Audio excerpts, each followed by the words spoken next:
I, 18M, live on a farm a few minutes out of town. It used to be my grandparents' farm, but after they passed away, we moved in just over a year ago. Next to our farm sits a relatively small house, tucked away behind a tree line, like a cottage from a fairy tale.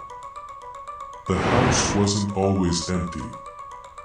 It used to belong to the grandparents of a boy I knew from elementary school, but they had passed away a long time ago. After that, the house sat empty for a long time. Eventually, it was bought by some people I don't know. I used to play around there all the time when I was little, whenever I visited my grandparents, which was pretty much every week. I know I wasn't allowed to, but the owners were hardly ever around anyway. They only showed up on Sundays to do some chores around the house. I would sneak in through a hole in the fence and play around on that property. They had a very large pond and one of those small farm windmills that made you feel like you were in an old western. One day, when I was playing, I got curious and went up to the house. I tried to peek in through the windows, but all the curtains were drawn. What glimpses I did get revealed quite a mess of furniture inside. Just as I wanted to get a closer look, I saw someone move inside. Shit, they're home, I thought. I hurried my way to the chain-link fence. I would have to climb, as the opening in the fence was on the other side of the property. I saw a light turn on upstairs, and I saw a silhouette walking around. I was terrified of getting spotted, so I hurried over the fence. I was in such a hurry that I didn't take my time climbing the fence, and I got stuck by my pants. In that moment, I knew I would get caught. That's when I yanked on my leg, and I got free, but the sweatpants I was wearing ripped. I'm pretty sure they didn't see me, but I never went back. After that incident, I never went back. I never even dared look at that place again until last year, that is, when we moved in. Our property is expansive. We have many fields, one of which is right in front of this house, and another is right behind the house. Therefore, we also have access to the same little road that leads to their driveway, and the nosy bastard I am, I would always walk my dog through that field and over that road, just so I could look at that strange place again. Actually, it wasn't the house that felt weird. It looked largely the same as when I was little. In fact, the house was in a far better state, even if the chain-link fence was still old and looked like it couldn't keep out a baby bunny. It was these people who were strange. They bought a picturesque home in the countryside, and just never showed up. I didn't know these people, but my parents told me they lived not too far away, which made sense. How else could they show up every Sunday for a few hours if they lived far away? That made sense, I suppose, but the idea of them buying a vacation home so close to their actual home feels even stranger. I stayed at home for New Year's Eve. My parents were out of town, and my brother went to celebrate with his girlfriend, but I just stayed home alone. I know it sounds sad, but I just hadn't planned anything. Besides, someone had to take care of the dogs. Those poor little guys are scared to death of fireworks. From the living room window, I could look straight at that house. The lights were on, and there was a car in the driveway, so I knew they must be celebrating here. However, that was about the only sign of life I got. When the clock struck midnight, I went outside to look at the fireworks that were going off in town. My other neighbors also went outside to look, and I wished them a happy new year. They even invited me over for a glass of champagne. As I went with them, I looked at that house again. The lights were still on, but no one was outside. Who stays indoors during New Year's Eve? I thought. That is when I realized I hadn't seen any light from that house all night.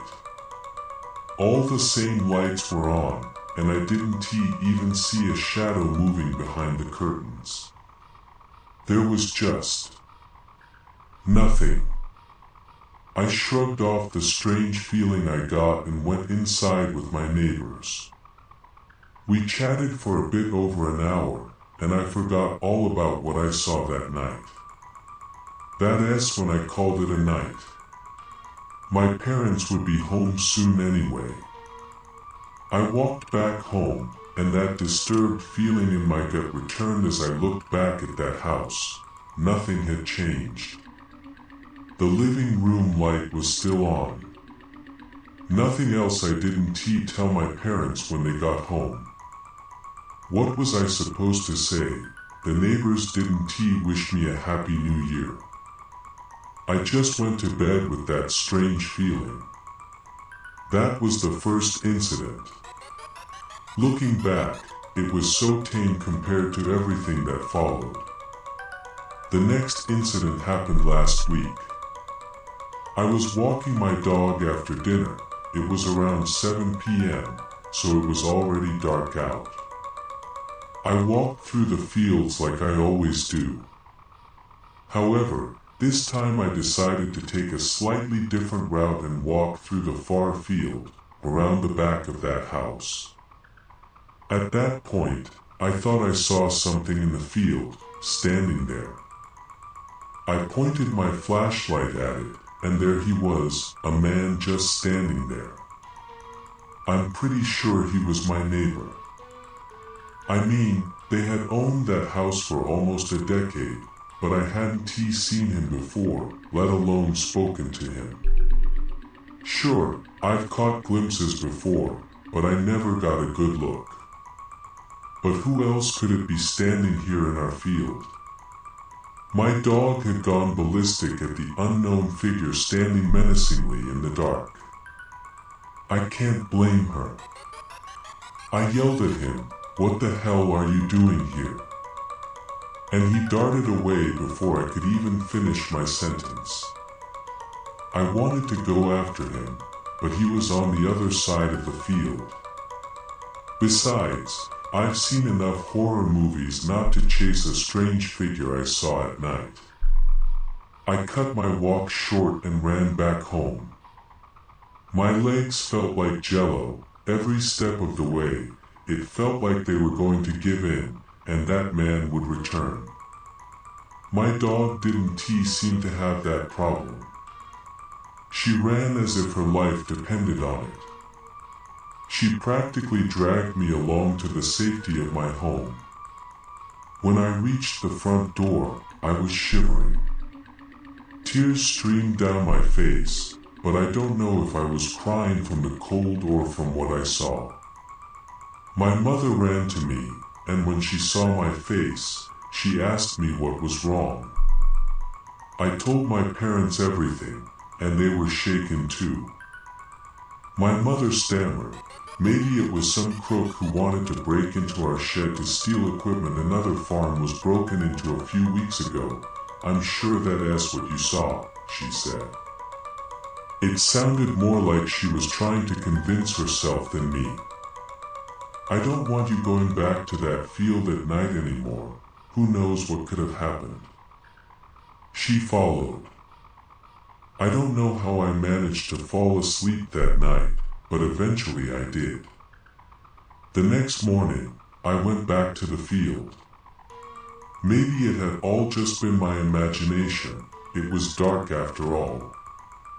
Sometimes you see things in the dark that aren't there, I told myself, even though I knew what I saw was real. What I found only confirmed my fears. After searching for a bit, I found muddy boot prints. I followed them for a bit, and I saw they led back to that house. That ass when I remembered how startled he looked, like he wasn't expecting me to be there at all. I didn't think the neighbors were home anyway.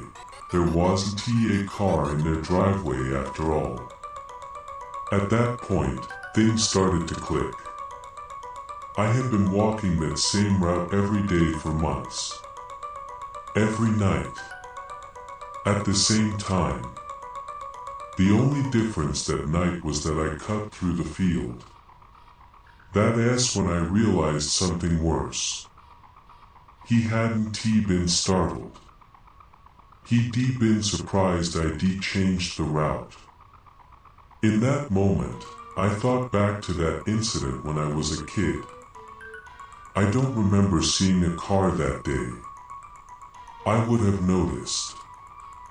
I always did. If there had been a car that day, I never would have gone there. That day, I decided to change all my routines. I never walked the dog at